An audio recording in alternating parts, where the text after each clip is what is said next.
So today we're going to look at several things that you can do to set realistic savings goals. And by realistic, I mean goals that you are actually able to achieve that can help you become a better saver. And this video is inspired by a question that I received. But before jumping in, don't forget to like and comment, and also subscribe if you like personal finance and you want to see more videos like this. So the first thing you need to do when setting any type of savings goal is to remember that personal finance is personal. Some people have a habit of always comparing what they have materially with others. And likewise, they might also compare their savings accounts, their investments, and other aspects of their finances with another person. However, it's called personal finance for a reason. So the way that you save, invest, and spend is not going to be the same as another person. And remembering that is really key when planning your saving strategy. In some friend groups, there is a lot of transparency about savings and investments. And while this in itself is not bad, sometimes it can breed competition.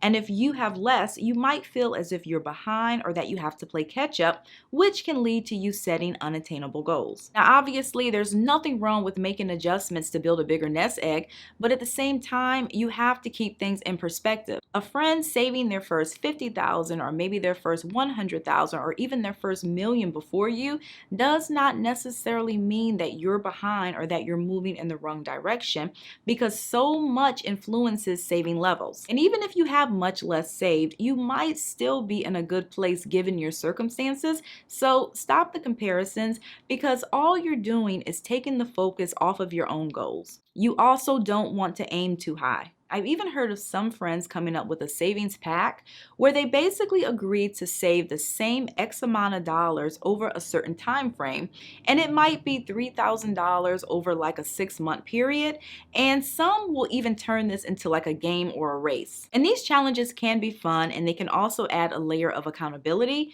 but again, you have to be careful, because if you're not in a position to save that much within the time frame, you're possibly setting yourself up for disappointment.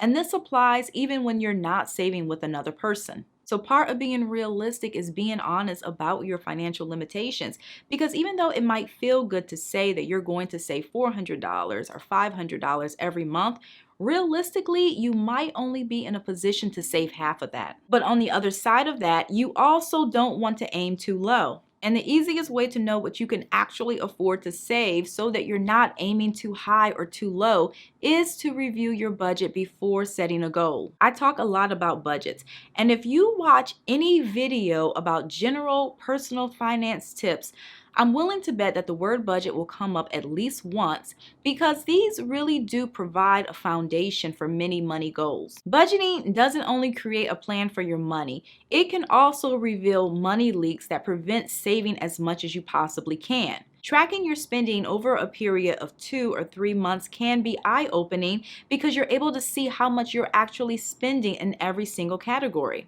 You might think that you're only spending $100 a month eating out, but after you track your spending and you add up the costs, it might be closer to $200. Or you might think that you're only spending $50 a month on subscription services, but it's actually closer to $75. Now, you don't have to cut out non-essential expenses entirely, but you should be balanced, because reducing what you currently spend on eating out, entertainment, and recreation by half or more can mean more money in your savings. It might also help to make your savings goals bite-sized. Let's say you take a look at your budget and you feel that you can realistically save $5,000 within the next year.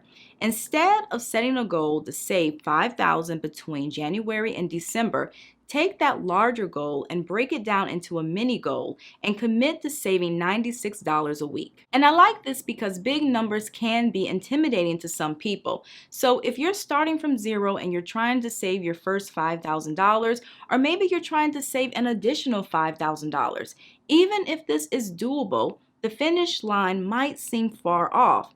And if your progress feels slow, you might lose motivation after 1 or 2 months. But on the other hand, if you're able to consistently achieve the smaller goal of saving $96 a week, that can help you stay motivated as you work toward the larger goal. It also helps to learn from the past. If you've set savings goals in the past but you weren't able to achieve them, it might also help to think back and see if you can pinpoint what went wrong. There are many explanations as to why people don't hit their goals, which extend beyond the reasons I've mentioned today. And obviously, I can't cover every single one in this video. So I think it's important to do a little self-reflection to better understand your own actions or the things that influence you. Because if you can identify possible causes of a past setback, there might be an opportunity to do the opposite or to plan better this time around. And just to give you a few examples, maybe you didn't hit your previous savings goals because you didn't make room in your budget for fun, or maybe you had too much exposure to spending triggers, or perhaps the people around you were a bad influence. Now, this will not work for everyone, obviously, but sometimes the past can reveal things that you need to do differently. And finally, you have to expect setbacks. Life happens, and unfortunately, it doesn't matter how well you plan. Something unexpected can throw you completely off. So I think it's so important to, one, expect this, and also to mentally prepare for the possibility of having to adjust your timeline. And I realize that some people don't want to think about negative setbacks. They want to keep it positive, and I completely get that.